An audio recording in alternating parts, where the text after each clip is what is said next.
मलिका Elizabeth दुवम London के क़ल्ब में 21 अप्रैल 1926 को ड्यूक ऑर्डर्स ऑफ यॉर्क के यहाँ एक बच्ची की पैदाइश हुई। उन्होंने इसका नाम एलिज़ाबेथ अलेक्जेंड्रा मेरी विंडसर रखा। किसी को ये तवक्को नहीं थी कि ये छोटी सी लड़की जो तख्त की कतार में तीसरी है एक दिन बरतानिया की मालिका बन जाएगी। नौजवान एलिज़ाबेथ एलिज़ाबेथ जैसा कि इसका ख़ानदान इसे प्यार से कहता है, अपनी छोटी बहन शहज़ादी मार्गरेट के साथ एक पुरसुकून और प्यार करने वाले घर में पला बढ़ा।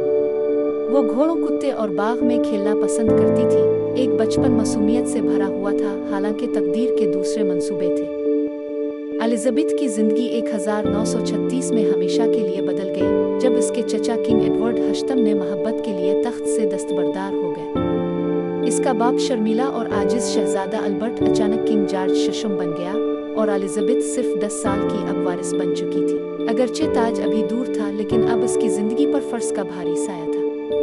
इसने कानून, तारीख़, फ्रांसीसी और डिप्लोमेसी का मुताला करना शुरू किया, एक ऐसे मुस्तकबिल की तैयारी जो इसने मुंतखब नहीं किया था लेकिन इसे गले लगा लेगी। दूसरी जंग अजीम के दौरान एलिज़ाबेथ ने स्पॉटलाइट में कदम रखा। सिर्फ 14 साल की उम्र में इसने अपना पहला रेडियो नशर किया, जंगी इलाकों से निकाले गए बच्चों को तसल्ली दी। जैसे जैसे वो बड़ी हुई, इसने खिदमत करने पर इसरार किया और 1945 में इसने फौजी गाड़ियां चलाना और मुरम्मत करना सीखते हुए मुआविन इलाकाई सर्विस में शमूलियत इख्तियार की। ये पहला मौका था जब किसी खातून शाही ने मुसल्लह अफवाज में खिदमत अंजाम दी, यहाँ तक कि जंग में नौजवान शहजादी ने रहनुमा के निशानात दिखाए जो वो बनेगी, बहादुर, पुरसुकून और गहरी आज़म। जंग के दौरान एलिज़ाबेथ ने एक दूर दराज कजिन के साथ खतूत का तबादला किया था, फिलिप माउंटबेटन नामी एक खूबसूरत बहरिया अफसर।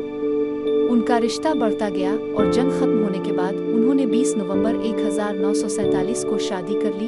एक साथ उनके 4 बच्चे होंगे, चार्ल्स, एंड्रयू और एडवर्ड। उनकी शादी 73 साल से ज़ायद अरसे तक चलेगी, जो इस्तेहकाम और पुरसुकून ताकत की अलामत है। 1952 में कीनिया के शाही दौरे पर एलिज़ाबेथ को खबर मिली कि इसके प्यारे वालिद का इंतकाल हो गया है।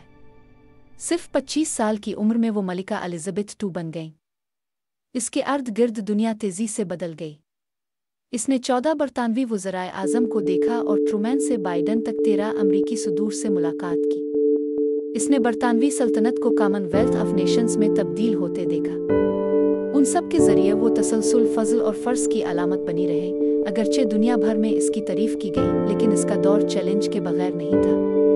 1990 की दहाई में इसके ख़ानदान को स्कैंडल और सानिहे का सामना करना पड़ा।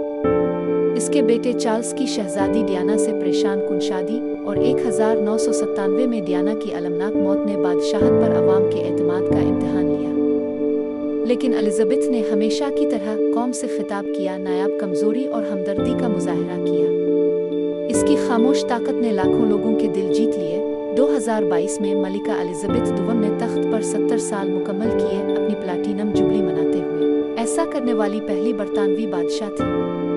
इंटरनेट के उरूज, दीवार बर्लिन के गिरने और आलमी वबाई मर्ज का मुशाहिदा करते हुए इसका दौर नस्लों पर मुहित था। वो एक बादशाह से बढ़कर थी। वो हमेशा बदलती हुई दुनिया में एक मुस्तकिल थी, एक कौम और उससे आगे की एक दादी शख्सियत। 8 सितंबर 2022 को मलिका एलिज़ाबेथ दुवम का इंतकाल बालमोरल कैसल में 96 साल की उम्र में होने पर दुनिया सुगवार है, लेकिन एलिज़ाबेथ की कहानी खत्म नहीं। ये तारीख, अफसाना और इल्हाम बन गया। ख्वाहिश पर फ़र्ज की ज़िंदगी, खुद पर खिदमत और एक ऐसा दूर जिसने एक दौर की तारीफ की। मलिका एलिज़ाबेथ दुवम सिर्फ मलिका नहीं थी, वो तेज़ी से बदलती दुनिया में इस्तेहकाम की अलामत थी। कई दहाइयों की तब्दीली के ज़रिए इसने खामोश क़यादत की ताकत, मुस्तकिल मिजाजी की ताकत